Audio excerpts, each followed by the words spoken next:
যে তদন্তর আগে বিচারের আগেই রায় দিতে চাচ্ছে, বলছে সরকার দায়ী, সরকার খুনি, তাহলে তো তারা বিচার চাচ্ছে না, তারা তো আসল অন্যায়কারীকে ধরতে চাচ্ছে না। এটা তো পরিষ্কার তারা কি চাচ্ছে, সেই ঘোষণা তারা গতকাল দিয়েছে, পরিষ্কার। এখন কোটা অধিকার এগুলো কিন্তু তাদের আসল জায়গায় তারা নাই, বোঝা যাচ্ছে। এবং এই ঘোষণা দেওয়ার পরে এটা অর্জন করতে যাচ্ছে তারা সন্ত্রাস এবং সহিংসতার পথে।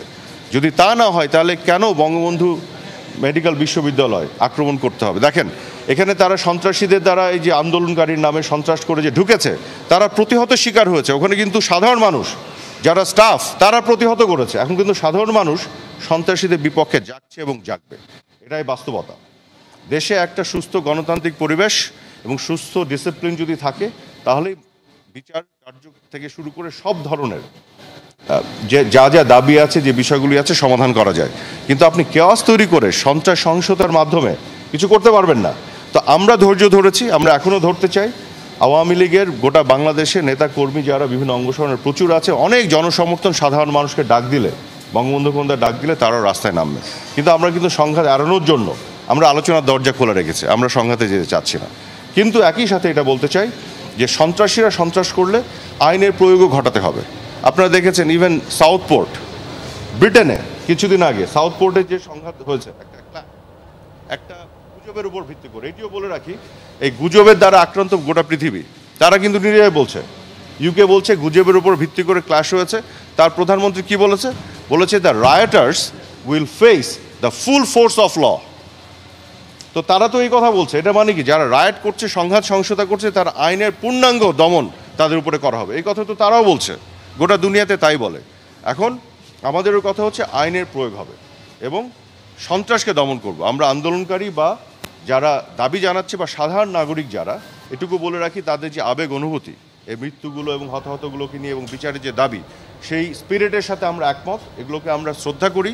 যাদের মনে যারা কাঁদছেন, কান্না পাচ্ছে, তাদেরকে আমরা রেসপেক্ট করি, তাদের সাথে আমরা সহানুভূতিশীল।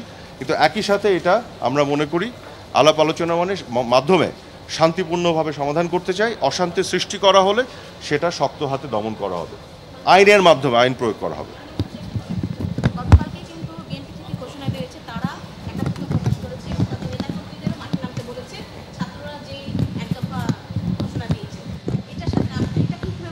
এটা আপনাকে একটু বলি, বিএনপি তাদের সাথে একত্রতা প্রকাশ করেনি। নো, বিএনপি তো আগেরই দাবি এটা, তারা বিএনপির সাথে একত্রতা প্রকাশ করলো গতকাল। এখন আর তারা আলাদা থাকলো না, এটা এখন বিএনপি জামাতই হয়ে গেল। বেসিক্যালি এতদিন তাদের দাবি ছিল কোটা, সেটা পূরণ হলো। তারপরে দাবি ছিল আলোচনা, সেটা দ্বার খুলে দেওয়া হলো। তারপরে দাবি ছিল বিচার, সেটাও বলা হলো যে জুডিশিয়াল কমিশন গঠন করা হলো, কাজ শুরু করলো, বলা হলো বিদেশ থেকে এক্সপার্ট আনবো। সকল দাবি পূরণ হয়ে গেল।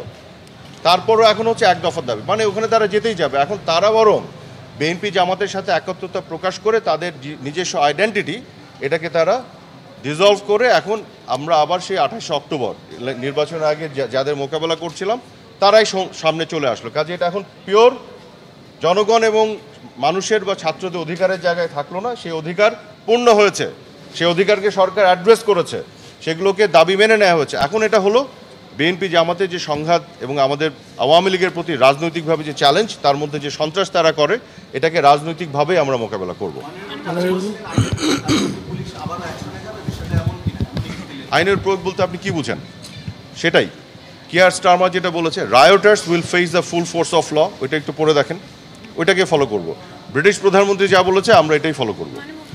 ঠিক আছে? প্রধানমন্ত্রী, আমাদের প্রধানমন্ত্রী কি এই বিষয়ে কিছু বলেছেন কিনা? সাধারণ আমাদের মাননীয় প্রধানমন্ত্রী পরিষ্কার বলেছেন, এটা আমরা পাঠিয়েছি গণমাধ্যমে, যে আজকে সন্ত্রাসীরা নেমে হসপিটাল থেকে শুরু করে সাধারণ মানুষের উপর যে আক্রমণ করছে, এটা পরিষ্কার। ভাই, গতকাল তো আপনার এই কাজ করতে হয় নাই, আমরা তো বলে দিয়েছি যে করেন। তারা তো তার সমস্ত শক্তি নিয়ে শহীদ মিনারে গেল। তারপরে যাওয়ার পরে তো ভাবলো যে 2-3 লক্ষ লোক জড়ো হবে, দেখা গেল 30-35 হাজার বা খুব বেশি হলে 40 হাজার। তারপরে তো এখন এইটা যে তারা জনগণেরকে সাড়া ফেলতে না পেরে আজকে সহিংসতার পথে বেছে নিল।